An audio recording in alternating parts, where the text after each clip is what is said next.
Tapos na nga yung pagpapatambak at ganito na yung naging itsura niya. Grabe mare, parang bigla na lang lumuwang. Yung bakura ng kapatid ko ha, hindi ako. Napakasikip ko kaya parang butas lang ng karayom. Samahan nyo nga ako para silipin yung bahay ng kapatid kong tagilid. Ay, sorry mare, wala na nga pala siyang bahay. Pinademolish ko na nga pala kaya puro lupa na lang to. Ringat paparating na yung nanay kong pasarap at tinernohan pa ako sa escort ko. Alam nyo na ngayon kung kanino kami nagmana ng mga kapatid ko. Magpapakabog ba naman ako takot akong maungusan.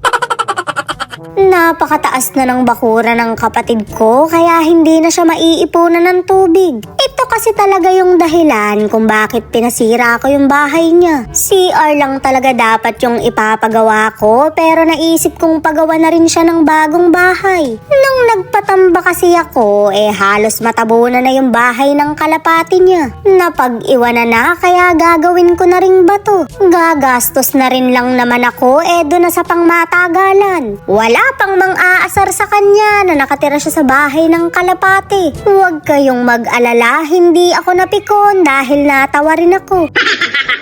Hanggang bewang na nga yung labas pero mataas pa tong tinutungtungan ko. Medyo nalaglagan din kasi ng tambak to kaya tumaas. Pero kung ikukumpara sa labas mas lamang na talaga yung tambak. Para naman pagka nag-uulan hindi na to maging fish pond uli. Taray, makikiakyat din yung nanay ko. Malakas pa siya, diba? Kaya pang sumampa sa tatay ko. Joke lang yon ha, 6 na kami, magpaawat na kayo.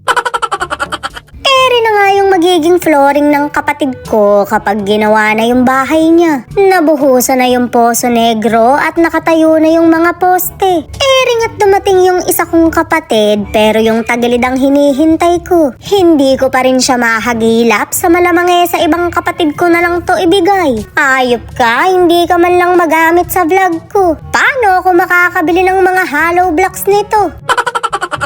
Diba, hindi na tayo natapos sa pagpapatambak na para bang bumili ka na rin ng bagong lupa. Pero hindi na namin nilet go to para kalapit lang sa bahay nila nanay. Mainam na yung magkakapit bahay lang sila para hindi magkamisan. Pwede na rin kasi silang makitambay dito kapag naboboryong sila. Yung pagmumukha pa naman ng kapatid ko nakakalibang. Wala pa siyang ginagawa pero matatawa ka na. Alam nyo ba mare na 90 truck na yung total na natambak dito? Wala lang, share ko lang baka kasi may gustong magpautang sa akin. Matagal-tagal na gawaan pa to kaya kailangan ko ng kwarta. Sana naman may atay pa ako nun.